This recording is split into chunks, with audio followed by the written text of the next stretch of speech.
Yan, pagkakasyahin ko to, sir. Gawan natin ang paraan para hindi magkasya. Aray ko. Sir, pwede patungan yung gulong, sir? Sir, pwede patungan yung gulong? Oo. Okay. Yan. Yan. Okay naman yan. Anong pangalan mo, kuya? Ay, Ronald po, Ronald. Ronald, si Ako Kuya yung butigero Ronald. dito. Taga saan ka, kuya? Taga Sauyo, Novaliches. Ayan o. Kayo sila din daw. Ayan mga kawork ko, magaganda. Oo, ang gaganda nila naman mo. May babatiin po kayong ngayong Pasko. Yung mga namimigay ng Doble. pera.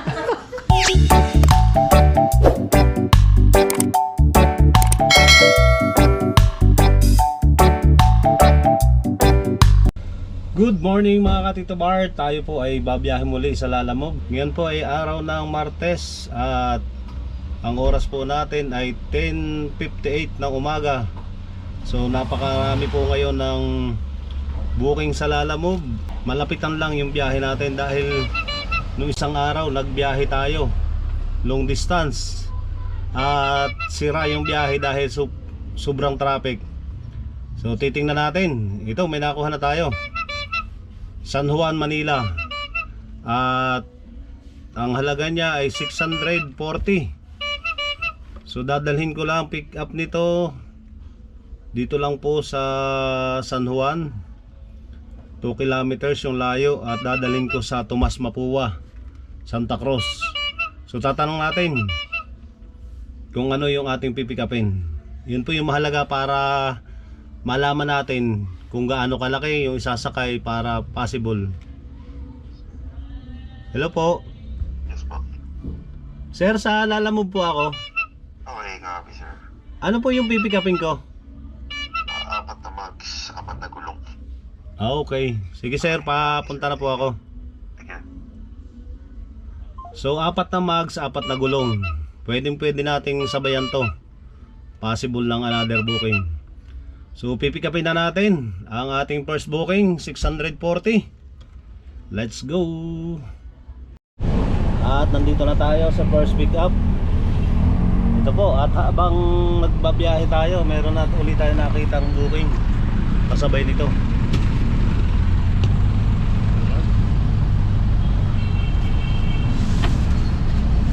Dadalhin ko naman yung pangalawang booking. Espanya lang. So Espanya yung unahin natin, tapos ito Santa Cruz.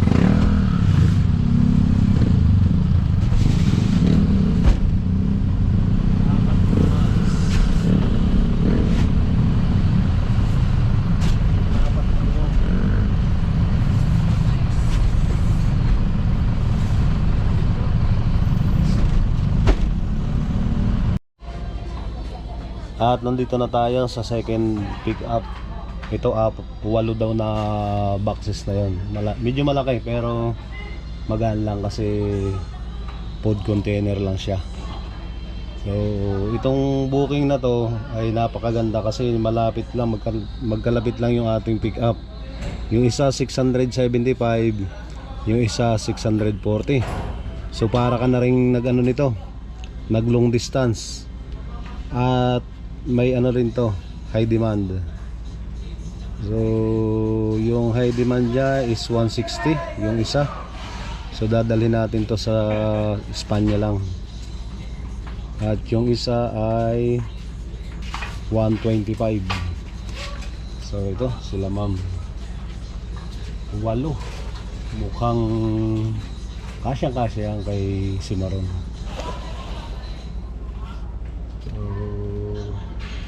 Tinanong pa nga kung may dadaanan pa ako. Kasi kung may dadaanan baka hindi na magkasya. Okay na to. At ang gagawin natin dito lang, Manila. Dahil pagka baba nito siguradong may pipick upin na ulit tayo na malalapit lang. Hindi na tayo kukuha ng mga long distance. Dahil malaki nga yung bayad. Pagbalik mo naman para kang namamana ng tungaw. Walang makuha. Meron man, nag-aagawan. Ayan po, i-deliver na natin.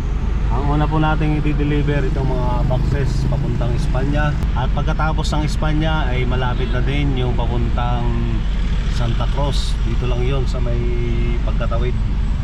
So yan. At ngayon medyo matraffic dahil alam mo na pag Pasko traffic. So deliver na natin, let's go. Dito na tayo sa Espanya sa drop off. So nakabang na sila boss. So mabilis lang yung delivery natin ngayon. Alright. Ito yung ating pangatlong booking. Painting lang. Dandan. Mahal yan, mahal. Alright. At may nakuha na tayong pang-apat na booking. Ito mga flyboard. So yan yung mga makikinis na. Kumbaga pagka ganito yung sakay natin ay ayaw kong sabayan, baka magasgasan ko kasi makapagbayad pa tayo. So di-deliver na natin to sa Cubao. Let's go. At yun, naibaba ko na yung 5 board na to. At tinulungan tayo ni ate kasi ang bigat, hindi ko kaya pala. Dahil ito'y may bayad na may helper, kaso wala akong helper. Akala ko kasi may mga nagtatrabaho dito, pero buti na lang mabait si ate. So sige po. At mayroon na tayong uling na pick up na another booking. Papunta naman ito, dito ko pipick upin, papunta uli ng Mandaluyong. Another blessing mga Katito Bar, may na-pick up na ulit tayo. Ito, 2 rolyo na insulation. At nasabayan uli natin yan na papunta naman ng Pasig. So ang halaga po ng na-pick up natin na papuntang Pasig, ito po. Yung isa San Juan pick up Pasig 809 at yung isa 873 yung Mandaluyong. So mas malaki yung Mandaluyong dahil mas malaki yung priority niya. So okay lang yan kasi uunahin naman natin tong insulation bago yung sa Pasig. At pipick upin na natin yung ang sabi dun sa tinawagan ko. At ang pipick upin daw natin doon ay skim coat. Ayun, 15 bags. So kayang-kaya ni si Maron. At yun, tuloy-tuloy yung pag-pick up natin ng malalapit lang. Napakarami po ng booking sa Lalamove ngayon. At kung papansin nyo, talagang yung iba napakatataas, 1,000 plus. Ang karamihang pinick up natin ngayon ay ano lang, ang mga 800, 700, 600. So hindi tayo bumaba na ng mga 500. At pang-anim na pick up na natin to. So makikita natin kung makakailan tayo hanggang mamaya. Ang oras ngayon ay 4:20 ng hapon. Pick upin na natin yung kasabay nitong papuntang Mandaluyong. Let's go. Andito na tayo sa pang-anim na booking. Ito sinasakay na nila mga skim coat at saka ito galon. Napaka usok, kaya mga naka face mask sila. So ang unahin natin to sa Mandaluyong, tapos yung isa sa Pasig. At hindi ko na ito sasabayan, may sasabay pa sana ako, pero baka marumihan, tsaka mabigat din. Okay, deliver na natin. Let's go. At nandito na po tayo sa Mandaluyong. Yun, naibaba ko na yung 2 insulation. So next drop off na tayo, papunta ng Pasig. At ang kinita na natin, at dun sa booking nating 5 ay naka 3,117 na tayo. Yun na ang ating problema ngayon, sobrang traffic po. Base po dito sa ating Google Map, 1 hour and 9 minutes ang estimated time of arrival natin sa Pasig. So dito tayo maglulugi dahil napalayo po yung ating pagdidilibiran. Although malapit lang siya, 8.1 kilometers, so super traffic pala dito. At dapat nakakuha na tayo ng another booking. So tingnan natin kung magkano lang yung ating kikitain sa araw na ito.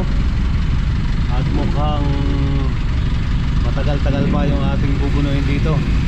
Yun, naguna. Okay, let's go. One eternity later. At nandito na tayo sa Pasig. Yan, naibaba na nila yung skim coat at saka yung mga galon na yon. So hinahintay lang natin yung payment at mag-aabang ulit tayo ng another booking. Let's say mga katituwar, may nakuha na naman tayong booking. Pang 7 booking to. Dito tayo sa Pasig, ito.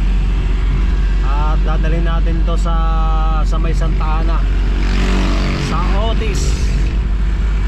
Ito ang halaga ng booking na to is 1,276. May kasama siyang helper kahit wala akong tagabuhat. Ako na rin ang bumuhat. At konti lang naman yung pinick up natin dito. So mga auto parts nasa kahon. Yun o, konti lang. Ayan po. Ayan, magagaan lang siya.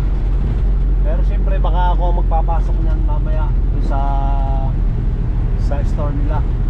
So na-pick up natin at nandito na tayo sa may BGC. Medyo traffic kanina. At ang oras natin ngayon ay 8:18. So tingnan natin kung makakawalo tayo. Kasi pagdating ng Manila, sigurado may mga booking pa yan. At titingnan natin kung magkano yung kikitain natin. Medyo traffic dito. Madalas dito talaga yung traffic sa bandang ano to, Kalayaan. Tapos dito BGC na. Ayan.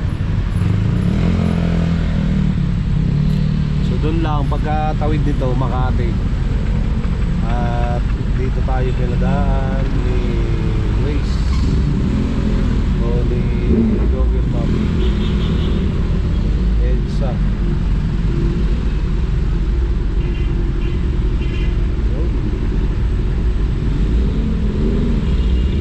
Mag-iis kay hindi, sa ano na to, doon ang exit natin sa may Osmeña Highway. Kaya pala nagka-traffic ay nami-make up dito sila. Wala silang terminal. Yun, palabas tayo.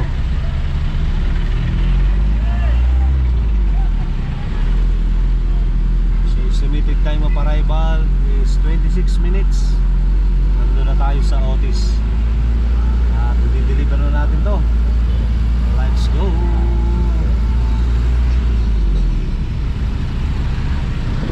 Ganda ng ano, BGC, daming ilaw-ilaw. Naibaba ko na po yung mga auto parts at hindi na tayo nag-video doon dahil private yung ating pinasukan na subdivision dito sa Otis. So nag-aabang pa tayo ng mga booking at meron pa, kaso Marikina, medyo malayo.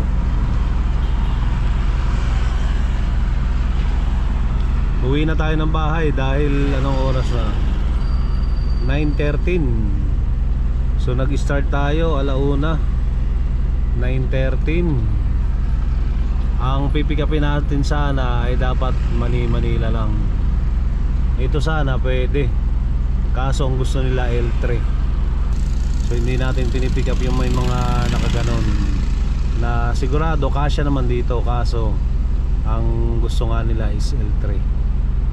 Ayan, Pasay. Hindi na tayo lalayo ng Pasay, basta Manila lang. kung wala nang darating ay uuwi na tayo. At mga 15 minutes para tayo po ay naka 7 booking. Ayan, 4781. Sarado na sana natin na 5,000 para okay naman. Noong isang araw hindi ako nagbiyahe, December 13 at 14. Ayan po yung biyahe natin. At yan po mga ka-Tito Bar, may na-pick up pa tayo pang 8 booking. Pang puno ito sa ating hinihintay. 308 lang. At napakalapit lang yung ating pagdadalhan. So last booking na to at uwi na tayo.